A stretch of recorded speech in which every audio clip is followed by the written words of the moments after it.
Halo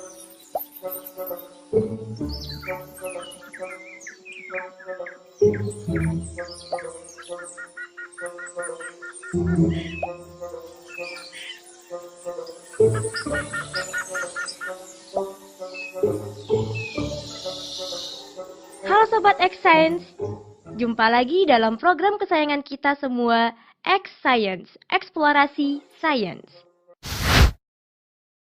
Nah, hari ini teman-teman kita mendapatkan tugas dari sekolah untuk membuat prakarya rantai makanan. Tugasnya adalah menempatkan pilihan hewan-hewan ke dalam kotak-kotak agar menjadi susunan rantai makanan yang tepat.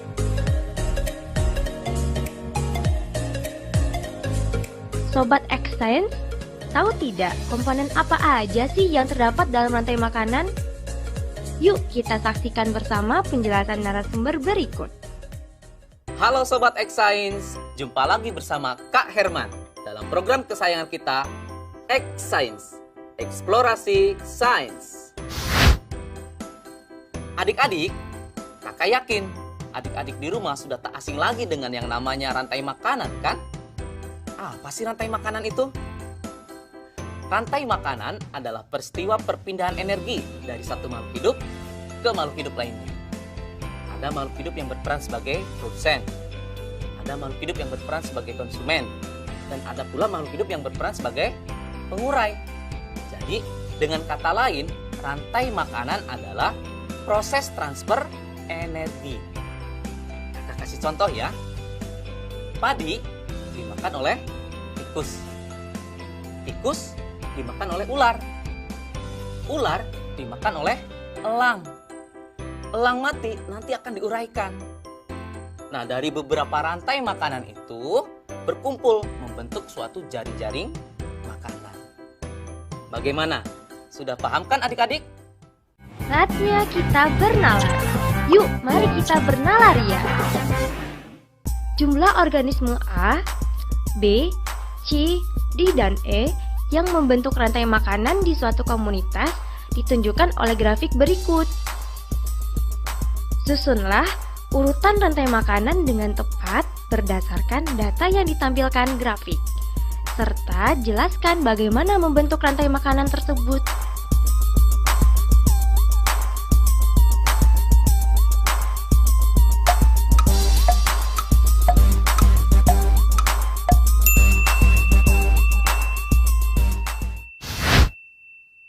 Sobat X Science, bagaimana? Bisakah kalian menjawabnya? Mari kita coba untuk menjawab pertanyaan tadi ya.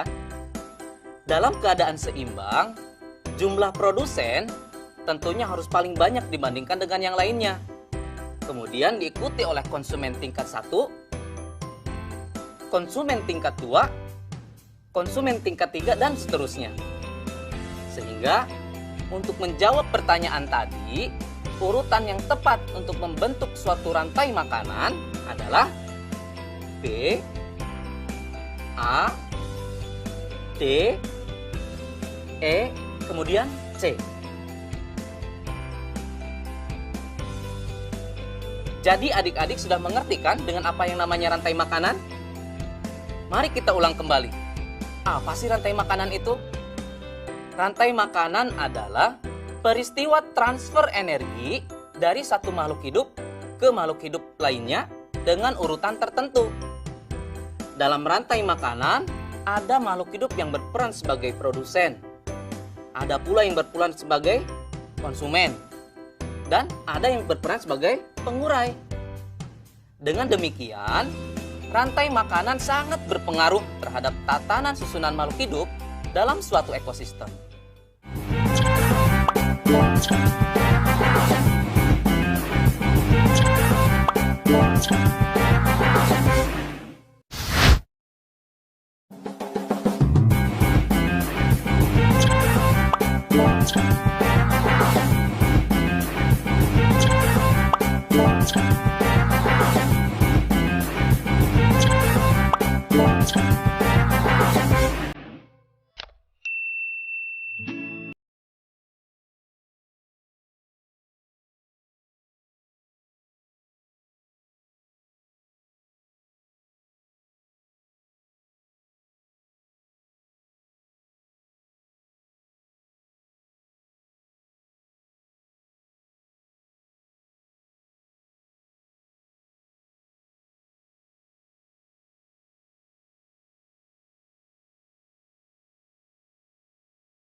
Teman-teman, kan kita dapat tugas tuh dari Bu Guru.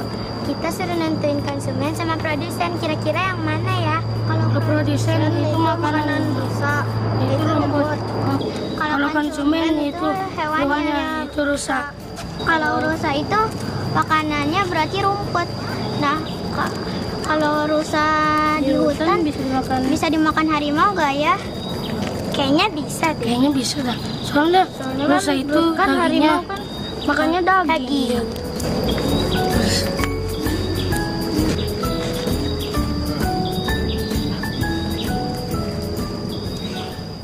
Halo Sobat X Science, kembali bersama Kak Herman dalam program kesayangan kita, X Science, Eksplorasi Sains.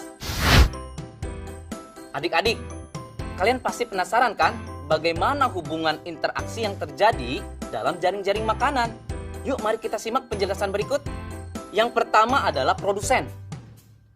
Produsen adalah makhluk hidup yang dapat membuat makanannya sendiri dengan bantuan sinar matahari. Prosesnya dinamakan fotosintesis. Wah, indah sekali ya alam Indonesia ini dengan begitu banyaknya hutan yang ada di Indonesia. Yang kedua, konsumen tingkat 1. Komponen pada konsumen tingkat 1 ini diisi oleh binatang. Biasanya adalah binatang herbivore yang memakan organisme autotrof yang tropiknya rendah. Karena termasuk dalam kelas heterotrof, maka konsumen tingkat 1 ini tidak dapat membuat makanannya sendiri dan bergantung pada produsen. Contoh binatang herbivore yang ada di hutan adalah rusa.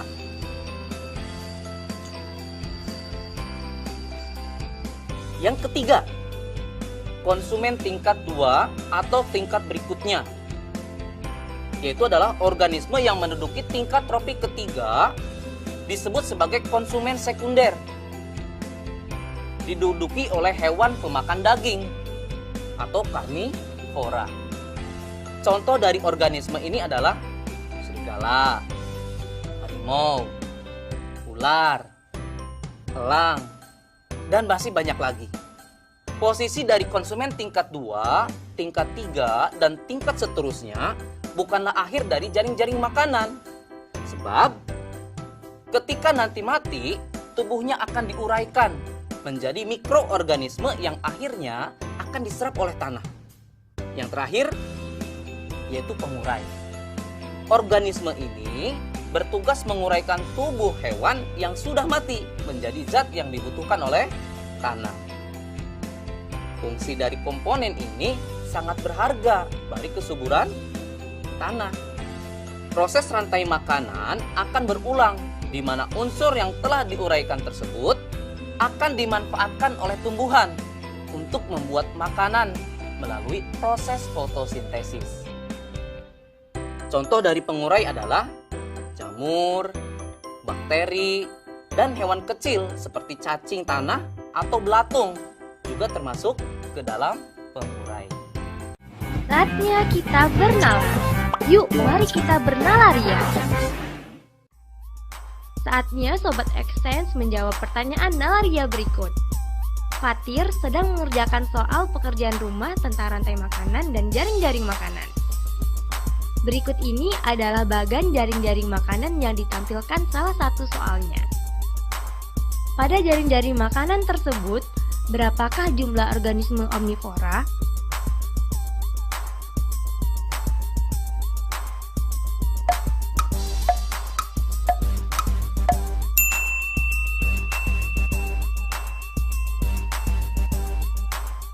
Mari kita simak penjelasannya. Jika dimulai dari produsen F, maka jumlah omnivora adalah 2, yaitu H dan L. Karena H memakan F dan G, L memakan F, H, dan M. Jadi, adik-adik sudah mengerti kan dengan jaring-jaring makanan? Sehingga, apa perbedaan antara rantai makanan dengan jaring-jaring makanan ya? Perbedaannya adalah, rantai makanan merupakan bagian dari jaring-jaring makanan, sehingga Jaring-jaring makanan akan menimbulkan banyak sekali rantai makanan yang terhubung satu sama lain. Jika skemanya digambar, jaring-jaring makanan akan berbentuk seperti jaring laba-laba.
Kita membutuhkan alat dan bahan sebagai berikut.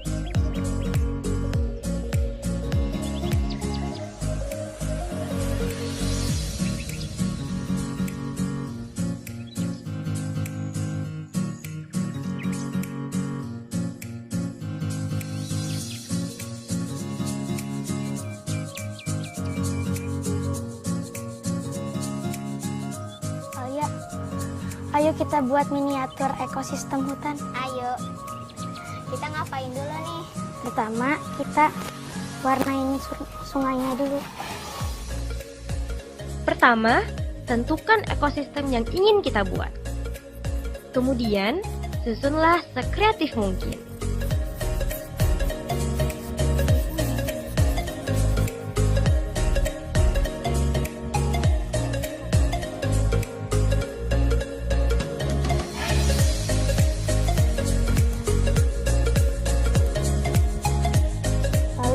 Taruh gambar kodok. Berikutnya, susunlah ornamen-ornamen miniatur hewan dan tumbuhan yang mendiami ekosistem tersebut. Adik-adik tunggu dulu. Sebelum kita masuk ke tahapan meletakkan ornamen hewan dan tumbuhannya, adik-adik harus tahu dulu nih, bagaimana hubungan interaksi makhluk hidup dalam suatu habitat yang mendiami suatu ekosistem. Pertama, hubungan mutualisme. Mutualisme adalah bentuk hubungan antar makhluk hidup yang saling menguntungkan satu sama lain. Contohnya adalah bunga dengan kupu-kupu. Mengapa sih bunga dan kupu-kupu disebut saling menguntungkan? Karena kupu-kupu membantu penyerbukan bunga, sedangkan bunga menyediakan nektar dan sari-sari makanan yang dibutuhkan oleh kupu-kupu. Yang kedua, parasitisme. Apa itu parasitisme? Parasitisme adalah bentuk hubungan yang merugikan yang dialami oleh salah satu organisme makhluk hidup, sedangkan yang lainnya diuntungkan. Apa sih contohnya? Contohnya adalah benalu dengan tumbuhan inangnya.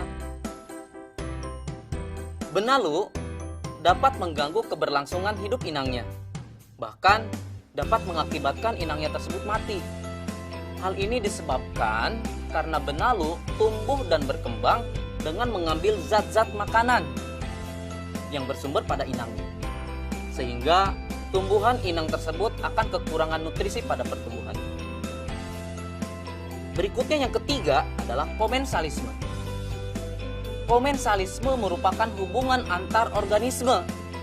Salah satu diuntungkan, namun yang lainnya tidak dirugikan dan tidak pula diuntungkan. Contohnya, ikan ramora kecil yang menempel pada ikan hiu. Bagaimana sih hubungan antara ikan ramora kecil dan ikan hiu? Ikan ramora akan selalu mengikuti dan berlindung di bawah tubuh ikan hiu. Sehingga ia akan mendapatkan keuntungan berupa perlindungan dan makanan yang berasal dari sisa-sisa makanan dari ikan hiu. Sedangkan pada pihak ikan hiu tidak mendapatkan kerugian dan keuntungan apapun dari perilaku ikan ramora tersebut. Nah, bagaimana Sobat Xsense?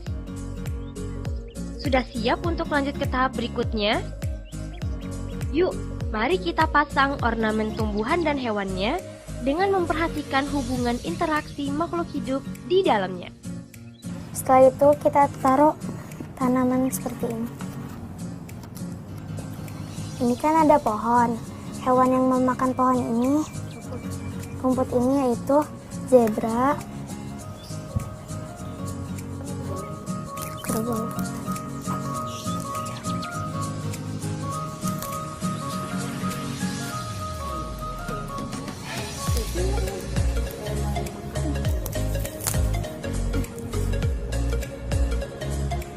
Setelah itu kita taruh background hutan.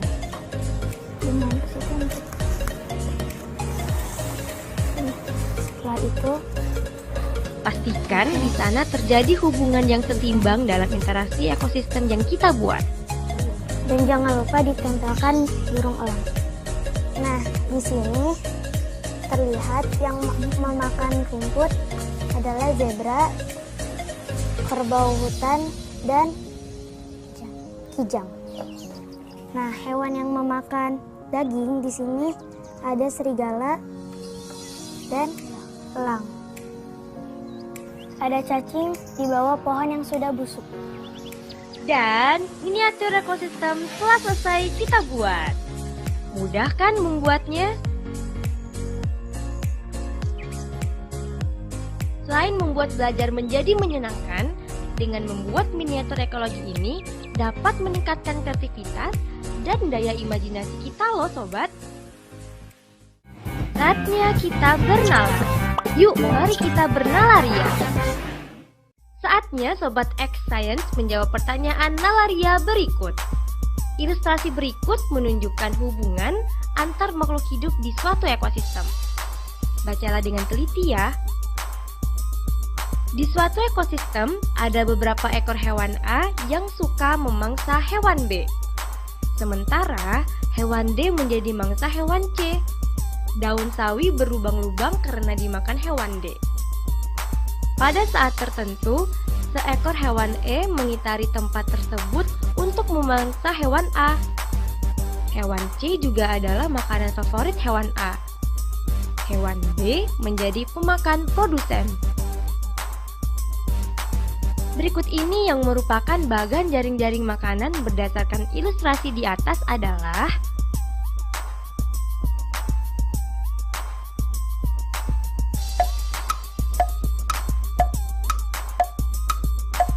apakah sudah ada yang bisa menjawab?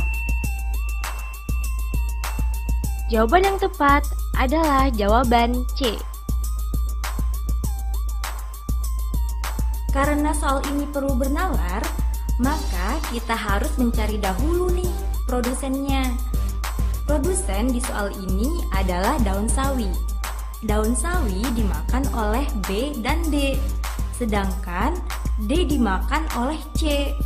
Kemudian pada soal dituliskan C dan B dimakan oleh A. Namun A bukan konsumen tingkat akhir karena A dimakan oleh E. Dari penjelasan tersebut, kita dapat mencocokkan jawaban dengan pilihan yang sesuai, yaitu pilihan C. Dan dapat disimpulkan terbentuklah jaring-jaring makanan dengan dua rantai makanan pada ekosistem tersebut. Gimana, mudah bukan belajar sains? Sampai jumpa pada eksplorasi sains berikutnya.